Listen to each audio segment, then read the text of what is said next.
Baik, Bismillahirrahmanirrahim. Assalamualaikum warahmatullahi wabarakatuh. Eh, Selamat datang ke praktikum minggu 9 kepada teman-teman mahasiswa peserta kelas praktikum grafika komputer dan visualisasi kelas A.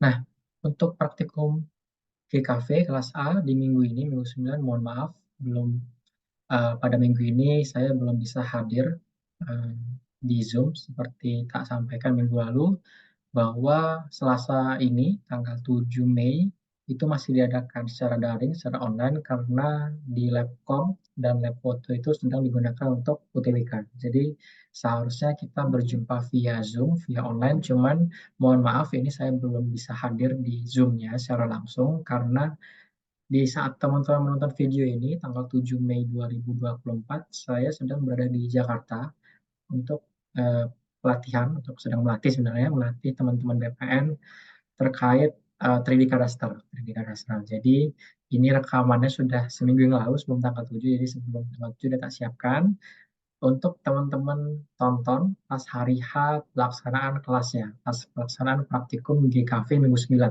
Jadi teman-teman bisa menonton video ini di tanggal 7 Mei nanti sebagai pengganti kelas praktikum GKV.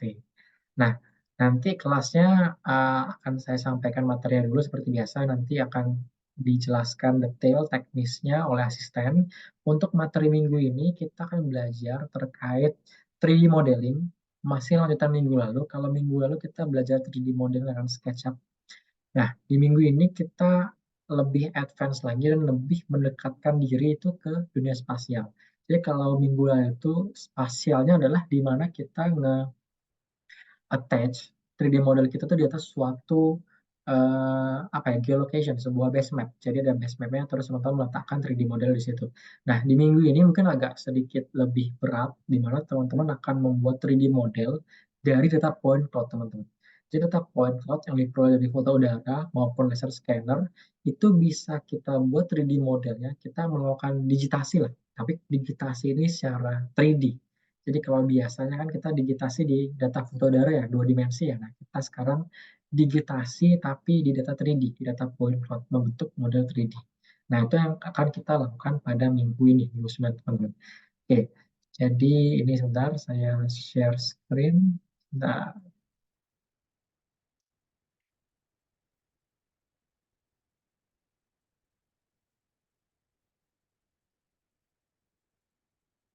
oke, ini materinya teman-teman, nanti tak bisa tak share juga materinya. Kita akan membuat model 3D dengan Undead pada Revit atau SketchUp. Nah, Undead ini merupakan sebuah plugin, teman-teman. Jadi pada dasarnya SketchUp itu dia itu nggak bisa menerima input berupa data point cloud, teman-teman. Jadi SketchUp itu pure buat 3D modeling. Nah, dengan menggunakan Undead kita bisa mengimport, menampilkan data-data point cloud, teman-teman, ke dalam SketchUp.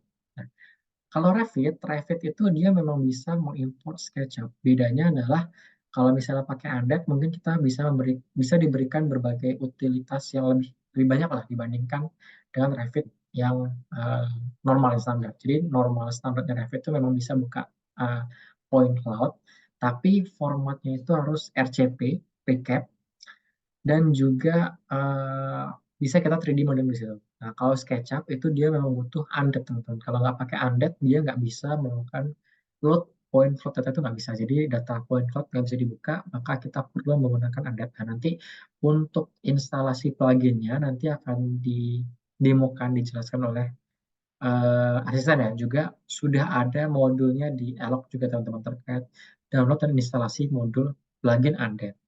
Nah,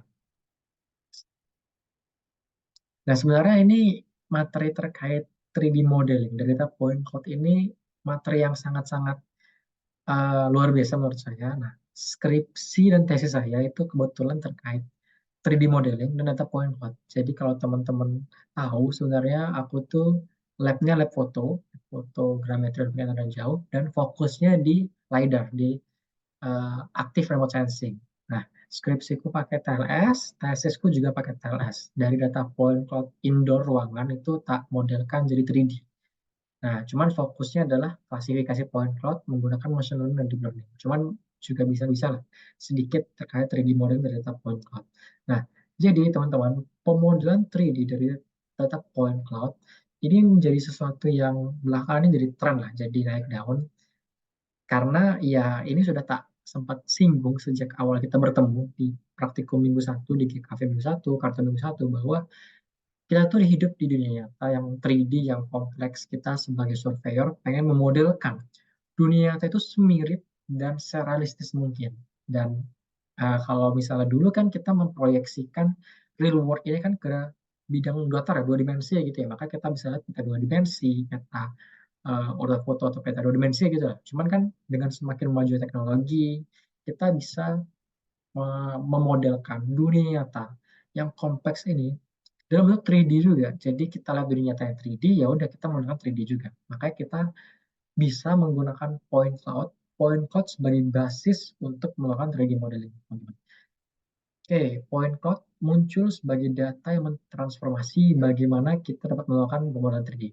Kalau zaman dulu, data 3D itu diperoleh dari pengukuran manual, teman-teman. Dari gambar maupun metode fotogrametris.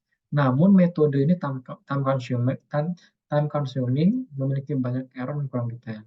Nah, kalau zaman sekarang, dengan adanya point cloud, kita bisa memperoleh data itu dengan sangat cepat, sangat banyak, dalam jumlah jutaan.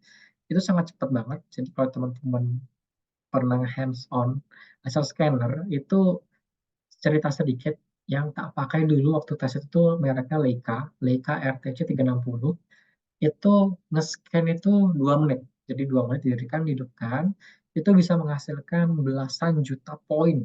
Nah, belasan juta poin cloud dalam waktu 2 menit, teman-teman. Nah, tinggal dipindah-pindah aja lah kan gitu kan.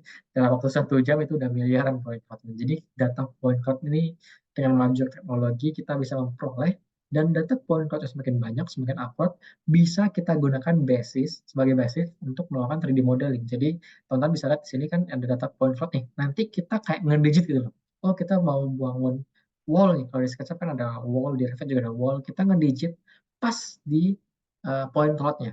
Jadi kita ngedigit gitu lah, kayak benar-benar ngedigit. Cuman dia 3D gitu, teman-teman. Nah, itu yang akan kita lakukan di minggu ini. Nah, kenapa kita menggunakan point cloud untuk 3D modeling? Nah, alasannya yang pertama, akurasi dan presisinya tinggi. Ini fraksinya hingga milimeter ya, teman-teman, sangat-sangat akurat.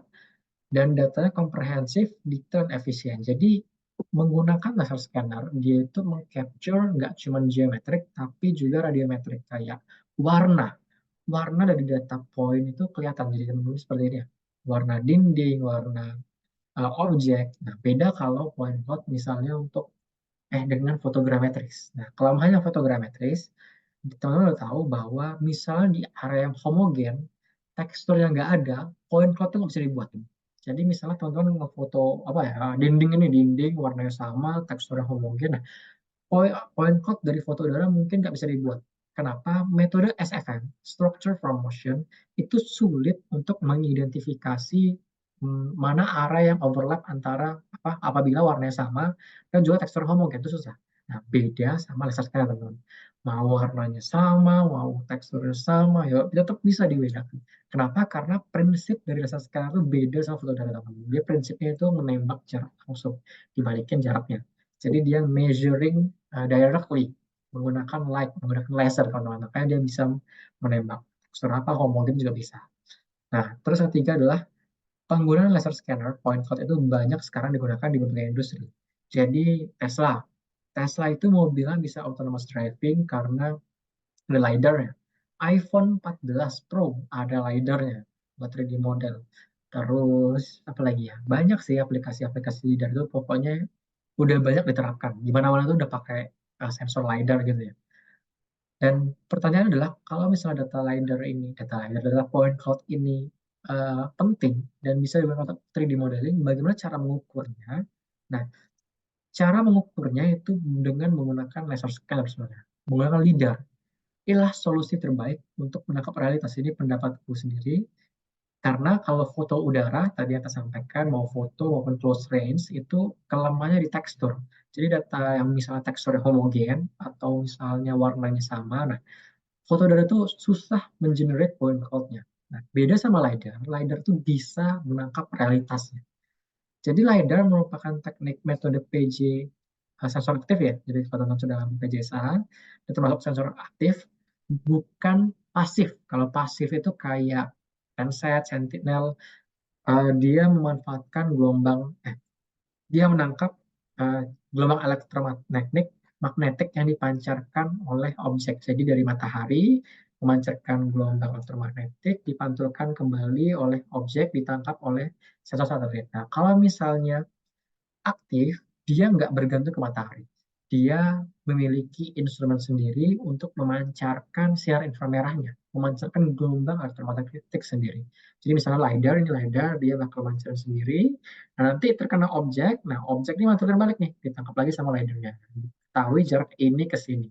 Dari jarak ini diperoleh eh, jarak sudut diperoleh koordinat teman-teman. Jadi dia itu nggak bergantung ke matahari atau sumber pencahayaan lain. Artinya apa teman-teman? Artinya LiDAR bisa digunakan ketika pencahayaan itu nggak ada. Jadi nggak ada matahari, saya malam hari ya, kalau ada matahari, kiamat ya. Nggak ada sumber pencahayaan seperti di malam hari atau dalam ruangan yang gelap. LiDAR tetap masih bisa menangkap objek-objek di ruangan. Nah, LiDAR prinsipnya dia bekerja menggunakan pulsa laser. Jadi bukan pulsa handphone, tapi pulsa laser inframerah yang bakal measuring distance. Jadi bakal mengukur jarak dari tempat dia berdiri, diukur jaraknya. Jadi dia bakal mancarin laser ke objek. Nah, objek ini bakal mantulin teman-teman, mantulin sinar lasernya balik lagi ke sensor lidarnya. Nah, dari sini kita bisa tahu prinsip waktu tempuh bahwa S sama dengan apa? Selisih T bagi 2 ya.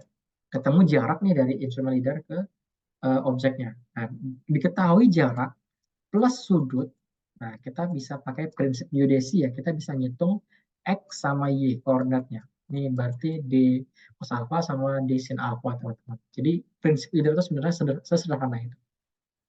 LIDAR mampu menangkap objek dengan resolusi tinggi dalam pemetaan 3D, memungkinkan untuk memproduksi real world. Jadi sekarang sedang tren yang namanya digital twin, kembaran digital, replika digital. Jadi dunia nyata ini ada kembarannya, ada model digitalnya. Nah, LIDAR merupakan salah satu instrumen, salah satu alat yang menjadi pionir yang bisa kita gunakan untuk memproduksi kembaran kita di dunia nyata. Membuat dunia nyata itu bisa punya model yang serealistis dan semirip mungkin. Oke, ini poin ketiga merupakan suatu fakta bahwa tren pemakaian atau penggunaan LIDAR di berbagai aplikasi itu sedang meningkat sekarang. Jadi sedang marak-maraknya dipakai di mana-mana gitu lah. Jadi ini membuka peluang teman-teman mau skripsian, mau apa PRGG itu bisa mengambil memanfaatkan topik LIDAR. Atau mau KP juga kan, KP misalnya cari aja aplikasi-aplikasi yang pionir untuk LIDAR misalnya. Itu banyak juga Indonesia sedang berkembang-kembangnya itu karena memang sedang tren banyak dibutuhkan di berbagai aplikasi. Nah, sensor LiDAR sendiri teman-teman itu sebenarnya bisa dibagi menjadi beberapa tipe. Pertama TLS, Terrestrial Laser Scanner ini tipe laser scanner yang dia dipasang di atas tripod, jadi sama kayak total station, dipasang di atas tripod, ini ada tripodnya nanti. Set, set, set. Nah, ini waktu skripsi sama nasi saya pakainya TLS teman-teman. Ini buat nge-scan ruangan, nge-scan dalam ruangan. Kalau misalnya laser scanner dipasang di pesawat, itu namanya airborne laser scanner. Kalau misalnya di drone atau UAV itu namanya unmanned laser scanner. Nah, biasanya teman-teman, airborne laser scanner maupun unmanned laser scanner yang di UAV itu nggak cuma dipasangkan dengan sensor lidar aja, tapi dipasangkan dengan sensor fotodara. Jadi selain ada sensor lidar, di sini ada sensor fotodara teman-teman. Itu bisa gitu di aplikasi di real world application. Jadi ketika dia terbang airborne atau UAV-nya, dia itu nggak cuma menangkap point cloud, tapi juga menangkap fotodara. Nah, nanti data yang point cloud itu dipakai buat nge-generate DTM atau DSM. Nah, kalau yang foto ya dipakai buat nge-generate ortofoto. Nah, ini biasanya dipakai seperti ini, teman. Untuk airborne lidar maupun unmanned laser scanner. Nah, kalau MLS ini juga lagi naik daun, teman. Mobile laser scanner. Nah, mobile laser scanner ini adalah laser scanner yang mobile. Bisa dipasang di mobil, bisa. Di handheld ini juga bisa. Jadi dipegang gini. Ini contohnya pakai Leica BLK. Ini Leica Pegasus. Mohon maaf, ini bukan brand ambassador Leica ya. Ya, kebetulan aja waktu tesis pakai alat Leica, jadi tahu alat-alatnya. Nah, ini banyak dipakai di banyak aplikasi. Misalnya untuk mobile laser scanner ya, yang dipasang di mobil, itu bisa dipasang untuk pemetaan koridor, mapping koridor. Jadi koridor jalan, terus koridor leger jalan gitu, itu bisa pakai mobile asset scanner. Nah, kalau asset scanner ini lebih banyak lagi Pak aplikasinya. Bisa untuk indoor, bisa buat industri, itu banyak dipakai handheld asset scanner. Kenapa? Karena dia apa ya, kayak penggunanya mudah teman-teman. Jadi tinggal dipegang aja, jadi dipegang gini, terus ntar teman-teman jalan sendiri. Nah, ini kalau mau skripsi pakai ini tuh, wah ini enak banget nih teman-teman. Jadi monggo bisa dipilih dari sekarang. Mana tahu teman-teman tertarik dengan lain rasa scanner. Kalau misalnya saya belum S3 dan masih di sini, mungkin tak bantu untuk mencari pinjaman nih. Kita mungkin cari pinjaman ke Laika aja teman-teman. Oke. Nah, hasil dari data LiDAR merupakan data point cloud teman-teman. Jadi data point cloud merupakan sekumpulan titik tidak teratur dalam ruang 3D. Jadi ini point cloud itu kalau di zoom ini tuh kayak titik-titik doang gitu teman-teman. Jadi titik-titik yang jumlahnya banyak, banyak banget, jumlah jutaan. Dan dia tidak teratur teman-teman, jumlah sangat-sangat banyak sekali. Nah, point cloud merupakan sekumpulan titik dalam ruang 3 dimensi. Jadi dalam tiap titik ini, satu titik ini, dia ada koordinat X, Y, Z teman-teman. Jadi ada koordinat X, Y, Z. Jadi tiap titik itu ada posisinya dalam 3D. Nah, kok bisa? Nah, karena tadi dia si TLS ini, TLS scanner itu kan mengukur berdasarkan jarak dan sudut ya sudutnya. Jarak ini diperoleh diukur dari uh, sek theta t per bagi 2. Jarak itu diperoleh dari selisih ketika instrumen itu memancarkan laser, diterima objek, objek itu memancarkan kembali, diterima balik oleh si laser. Si instrumen laser dibagi 2. Nah, diperoleh jarak. Terus kan putarannya TLS, laser scanner ada sudutnya kan, sudutnya. Nah, itu adalah sudut putarannya. Nah, bisa diperoleh jarak X, Y, Z, teman-teman. Jadi kita bisa peroleh untuk tiap titik itu koordinat reading. Selain koordinatnya juga diperoleh informasi atribut lain kayak warna RGB, terus intensity dan lain-lain. Jadi sebenarnya teman-teman uh, point cloud itu murninya cuman X, Y, Z aja. Jadi cuman koordinat 3D ruang. Itu murninya pure seperti itu. Tapi banyak juga sensor LiDAR selain dia sensor laser scanner dan cuma selain LiDAR juga dipasang foto kamera. Makanya dari bisa diperoleh point cloud yang nggak cuma XYZ tapi juga RGB kayak gini ya. Nah ini kan laser scanner ini nih. Ini namanya oscillating mirror. Jadi pas dihidupin dia bakal muter-muter gitu, muter-muter nembak ke segala arah gitu kan. Yang bawah yang foto itu buat RGB-nya. Nah, biasanya seperti itu bisa. Jadi, nah termasuk yang ini ya ini gambarnya beda ya. Pokoknya di bagian tengahnya ada oscillating mirror yang dia bakal bekerja sebagai sesuatu memancarkan laser ke segala arah. Nah nanti di sebelah sini tuh ada kamera tuh. Sini kamera, kamera ada 6 ya kalau RTC itu ada 6 kamera yang memotret keadaan sekitar untuk foto panoramik sehingga diperoleh gambar RGB teman-teman. Nah, makanya bisa diperoleh XZ RGB. Gitu. Nah, itu sebenarnya masih banyak yang bisa tak ceritakan terkait ini. Ini kebetulan skripsi saya terkait 3D modeling dengan point cloud. Cuman ya kita langsung aja ke praktikumnya. Nah, di praktikum minggu ini teman-teman nanti diminta melakukan 3D modeling dari data point cloud teman-teman. Data point cloud dengan menggunakan SketchUp atau Revit. Silahkan dipilih mau yang mana. Kalau misalnya teman-teman mau yang simple, sederhana, ringan, silahkan pakai SketchUp, install plugin Undead. Kalau mau profesional, mau belajar yang benar-benar dipakai di infrastructure, di engineering, di industrial work, maka bisa belajar pakai Revit. Cuman mungkin nanti di asisten fokus di SketchUp aja nggak apa-apa ya, di asisten mau berikan demo-nya itu di SketchUp aja nggak apa-apa. Cuman kalau mau belajar di Revit, itu tutorialnya banyak, dan aku masih juga punya PPT terkait 3D modeling dengan Revit itu juga punya. Nah, nanti tugasnya seperti ini, kita bakal membuat data point cloud, membuat 3D model dari data point cloud. Ini contohnya data point cloud-nya ya, seperti ini contohnya, ini contoh doang. Nah, kita bakal melakukan 3D modeling dari bangunan tadi. Bukan bangunan tadi, dari bangunan UGM, yakni gedung filsafat atau gedung hukum, teman-teman. Nah, apakah data point cloud bisa langsung dibuka di SketchUp atau Revit? Nah, Sebenarnya itu kalau di SketchUp itu nggak bisa teman-teman. Nah kalau di Revit sebenarnya bisa langsung. Tapi formatnya harus RCP. Ini RCP. Nah, kalau mau membuka point cloud di SketchUp, kita harus menggunakan plugin yang namanya Undead, teman-teman. Jadi Undead ini powerful untuk menampilkan data point cloud, teman-teman. Nanti data point cloud-nya ditampilkan, teman-teman silahkan digitasi, yang buat dinding, atap, dan lain-lain. Nah, nanti untuk pluginnya akan didemokan oleh asisten dan akan dipandu. Ini pluginnya bagaimana cara mendownload dan menginstalnya bagaimana, teman-teman. Jadi sebenarnya pluginnya ini license, teman-teman. Jadi berbayar. Ya, termasuk SketchUp Pro kan juga berbayar, Tut juga bisa kita pakai kok. Waduh, bagaimana? Diajarkan cara nge-crack. Oke, nanti kita akan melakukan pemodelan 3D. Praktikum GKV minggu ini akan dilakukan 3D modeling bangunan dari top point cloud menggunakan SketchUp atau Revit dengan plugin Anda. Nah, ini contoh data yang aku punya, teman-teman. Nanti di Elok itu ada contoh data point cloud untuk hukum, fakultas hukum, gedung fakultas hukum sama gedung fakultas filsafat. Itu yang digunakan untuk praktikum. Nah, ini contoh yang aku punya, data point cloud yang aku punya itu, ini data tesisku. Jadi punya data 2 lantai tiap ruang di gedung Erik. Nah, jadi fokus tesisku itu kan klasifikasi point cloud dengan deep learning menggunakan deep learning untuk data point cloud ya. Jadi aku nge-scan setiap ruangan di 2 lantai Erik. Jadi aku punya tiap ruangan itu punya datanya. Ini contoh data di YouTube. Nah, ini juga contoh data point cloud dari foto data, teman-teman. Jadi ini bukan dari rasa scanner, dari foto data. Jadi mungkin agak kurang apa ya, rapat itu.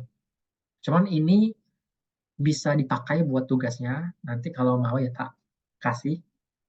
Cuman ukurannya agak gede gitu, teman-teman. Sekitar berapa? 2 giga kalau nggak salah, ya.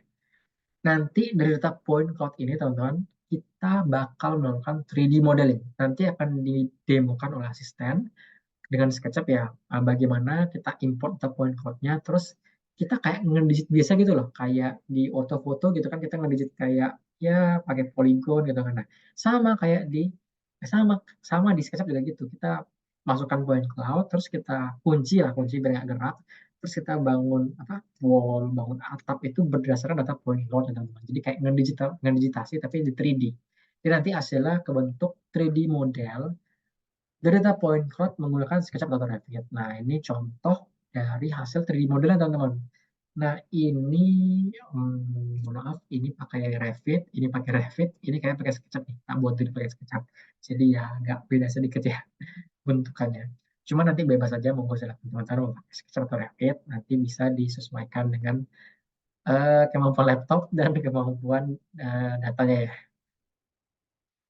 Oke, plugin Undead. Nah, untuk plugin Undead, ini sebenarnya license atau commercial plugin untuk SketchUp maupun Revit, yang fitur utamanya adalah memvisualisasikan data point cloud. Nah, apa saja fitur yang ada di Undead? Kita pertama punya seamless integration. Jadi, teman-teman kalau misalnya menginstal Undead, nah Undead ini bisa terintegrasi pada SketchUp dan Revit secara langsung. Jadi, nggak perlu kita apa ya, buka 2 aplikasi berbeda, satu SketchUp, satu Undead. Nggak perlu. Jadi itu kayak apa ya, kayak di QGIS itu. Di QGIS itu kan pluginnya benar-benar nempel langsung ke dalam QGIS-nya kan. Nah, sama kayak Undead. Undead itu benar-benar di dalam apa ya, di dalam si SketchUp-nya. Jadi nggak perlu buat 2 aplikasi. Bukan 2 aplikasi, sorry.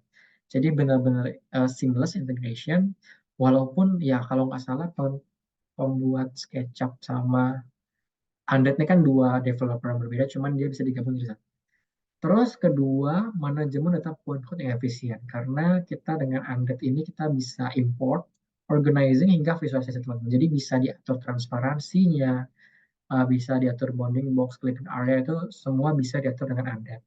Agar memudahkan kita dalam melakukan digitasi tadi dari data point cloud. Oke, Undead juga memiliki visualisasi yang akurat, di mana kita bisa mengatur view section, mana bagian yang ingin dilihat, mana bagian yang nggak pengen dilihat, mengatur pewarnaan, mengatur transparansi. Terus kapabilitas untuk analisis, tapi ini sederhana doang, teman-teman, cuma bisa untuk sudut, jarak, dan volume. Cuma bisa itu, jadi nggak bisa klasifikasi point cloud, tapi bisa mengukur distance ya, distance bisa. Oke, dan paling penting adalah data point cloud ini kan digunakan untuk 3D modeling ya, teman. Undead itu membantu kita untuk sebagai asisten dalam pemodelan itu. Jadi kita membuka data point, kalau itu kan dengan Undead ya. Nah, Undead secara nggak langsung menjadi asisten, menjadi fasilitator kita untuk melakukan modeling berbagai aplikasi 3D seperti BIM. Jadi Undead secara fungsional dapat digunakan untuk visualisasi, analisis sederhana, dan pemodelan data dari pemodelan 3D dari point cloud. Oke, pemodelan 3D dengan plugin Undead secara garis besar nanti yang teman-teman lakukan. Pertama, import data point cloud-nya.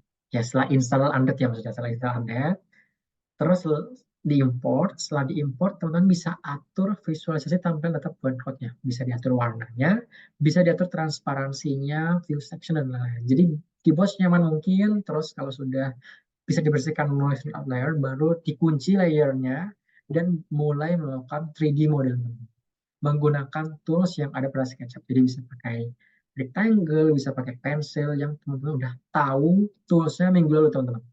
Jadi prosesnya kalau saya bilang itu sama kayak digitasi lah, tapi secara 3D. Ya, seperti itu teman-teman. Oke, secara garis besar, itulah yang akan teman-teman kerjakan. Cuman ini tak sampaikan sedikit sekilas ya terkait scan to beam. Karena ya nggak tahu ini mau dimasukin di mana lagi, mata kuliah lain.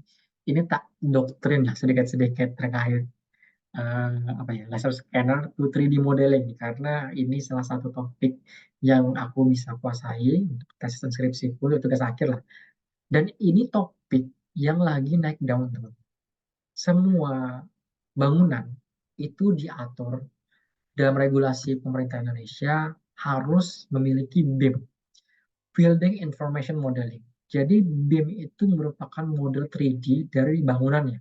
Bisa berisi berbagai informasi seperti tahunnya, materialnya, dan lain-lain yang digunakan untuk manajemen bangunan.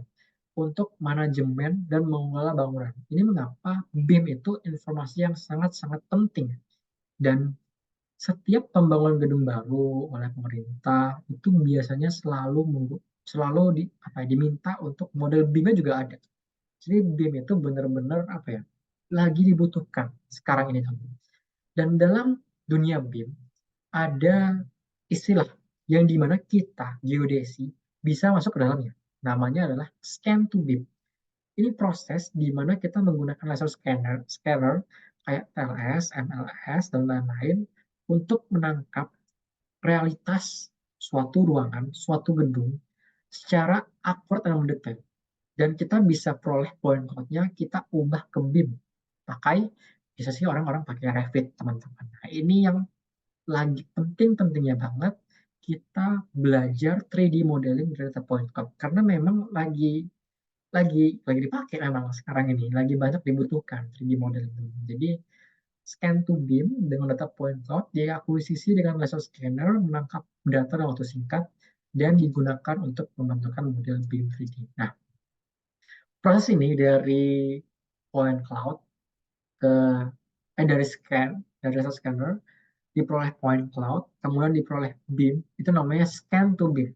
Nah, kebetulan itu fokus risetku itu adalah bagaimana kita mengotomatisasi dari point cloud ini ke BIM. Jadi prosesnya saat ini untuk scan to BIM itu masih manual, teman. Jadi teman-teman perlu ngedigit manual.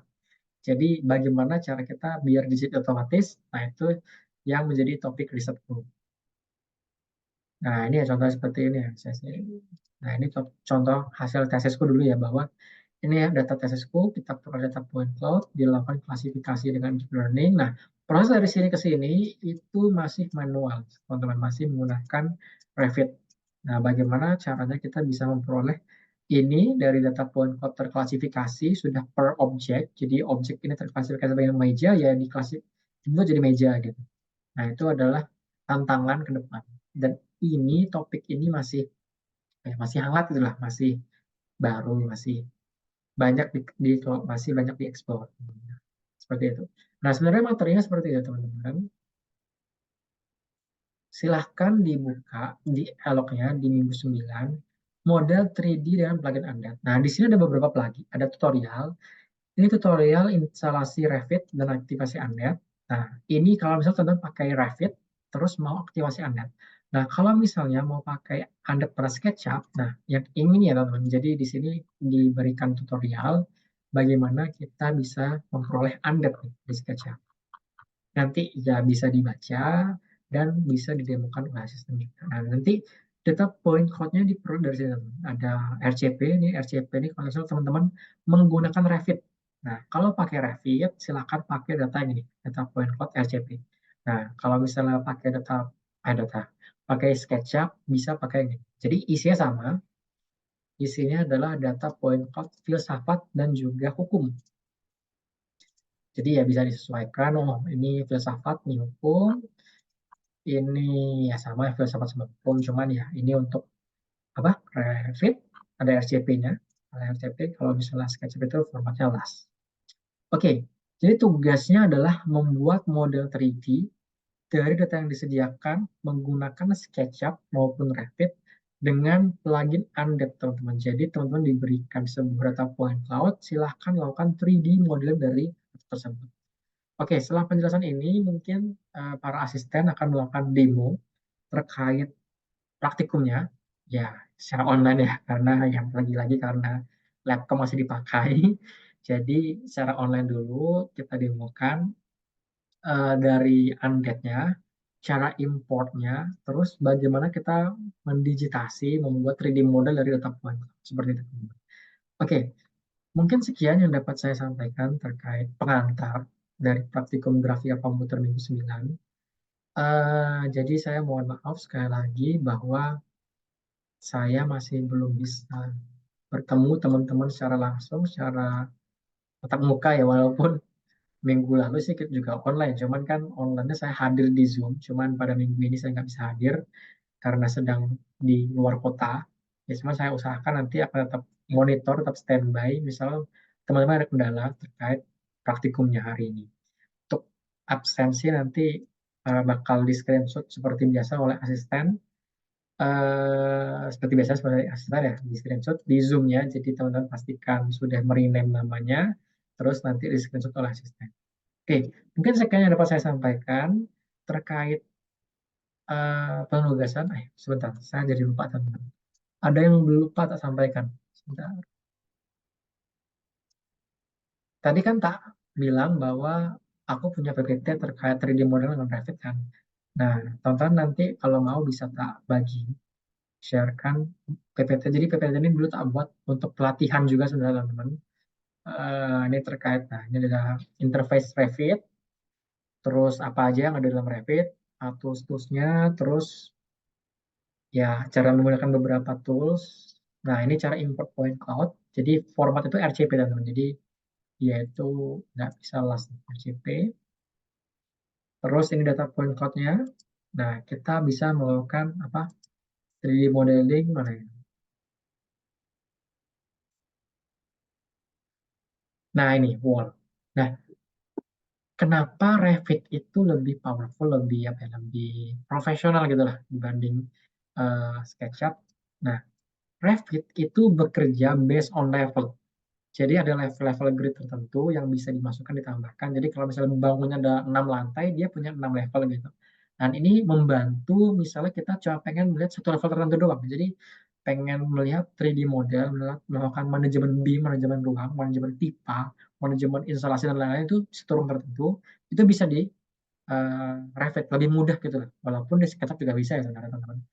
Walaupun ya di Revit itu kalau menurutku itu lebih mudah digunakan dengan menggunakan grid and level. Itu perbedaan antara Revit sama SketchUp menurutku itu yang paling gede. Nah, ini cara wall, pakai wall, terus ya ini ya hasil digitasi ya. Kita mendigitasi dari data point cloud. Nah, ini wall, floor, door, window, opening, column, railing, stairs, sama ceiling. Sama roof ya terakhir. Nah, ini hasil akhirnya seperti ini. Nah, ini ada PPT sebenarnya kalau teman-teman pengen lihat bagaimana, walaupun nggak detail banget ya, karena ini dulu buat pelatihan juga. Dan juga pengen tak tunjukkan modul yang ini teman-teman. Yang SketchUp, yang asrama kinali tadi, aku tuh masih punya langkah bagaimana dulu aku membuatnya. Jadi dulu ini model 3D ini dipakai buat project sebenarnya. Jadi ini ada langkah-langkah bagaimana cara membuat eh, sama kayak nanti tadi. Jadi tetap point cloud. Jadi teman-teman bisa mungkin melihat lah bagaimana cara aku dulu membuatnya. Mungkin ada tools-tools yang aku pakai yang mungkin teman-teman terinspirasi untuk menggunakan tools itu juga. Jadi ini bisa nanti tak share di Elok atau dari asisten. Oke, itu aja yang pengen tak tambahkan sedikit. Oke, mungkin sekian yang dapat saya sampaikan. Terima kasih atas perhatiannya.